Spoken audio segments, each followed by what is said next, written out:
Hi, my name is Jonathan Clancy, and I'm an MBA student here at St. Bonaventure University. As an undergrad, I had taken two analytics courses previously and had an assignment given to the class that was similar to our final project paper in MSA 601. For my previous analytics paper, I wrote about big data in government. Throughout the course of my research, I wanted to essentially find statistics on topics that interested me within our government, such as taxpayer spending.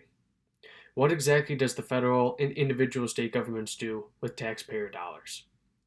Although this previous research paper was intriguing for me to write for our class's final project, I wanted to ensure I wrote about a totally different topic in the hopes that I could expand my knowledge on how analytics and big data is used in a different sector. So, for my final paper, I wrote about fantasy football, a program that millions of people participate in every year. Although I'm only 21 years old, I have been involved in fantasy football leagues for over a decade.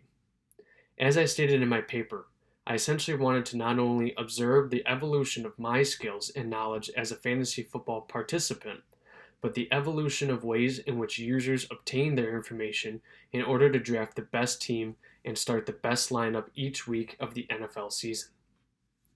For those that do not know, before the NFL season starts, users log on to programs such as ESPN Fantasy Football and Yahoo Sports in order to draft a team of approximately 15 players consisting of quarterbacks, running backs, wide receivers, and other offensive positions from a multitude of professional NFL teams.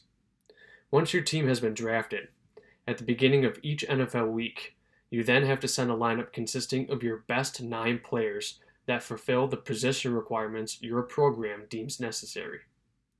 The goal, obviously, each week is to set a lineup that will score the most points possible and lead to a victory over your opponent. Points in fantasy football are scored from yardages, touchdowns, receptions, and a few other ways.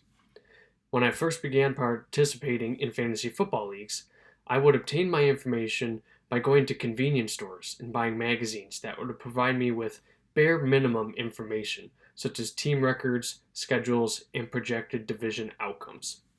These magazines rarely showed player statistics and therefore made it very difficult to predict how players from certain teams would perform in their upcoming seasons.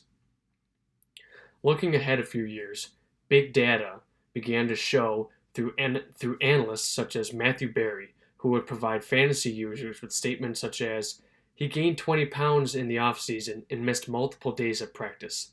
He's slower this season and is not ready to become a leader of his offense. I would not recommend drafting him in your upcoming league draft." Although this was their job, the information these analysts provided was not only available to every user, but again did not provide us with the knowledge that could put us over the edge of our competition. Fast forwarding to present day, applications like ESPN Fantasy Football use the power of IBM Watson and other artificial intelligence machines to create statistics known as projections. These AIs compile a multitude of subsets of big data in order to create an educated outcome for how they believe the player will perform in that upcoming week. They take into consideration independent variables such as opponent's defensive skill, previous injuries, historic performance against that specific opponent, in order to output the dependent variable of projected point totals. My hypothesis at the beginning of the paper was that through the utilization of these artificial intelligence machines and their projected point totals, a fantasy football user could properly compile a lineup of players that would score the most points each week and lead to the most victories throughout the season. Although the AIs cannot properly predict all outcomes that a player is to face, my findings did in fact show that most often the projections are very precise and if followed properly will in fact lead to a successful winning fantasy football season. Thank you.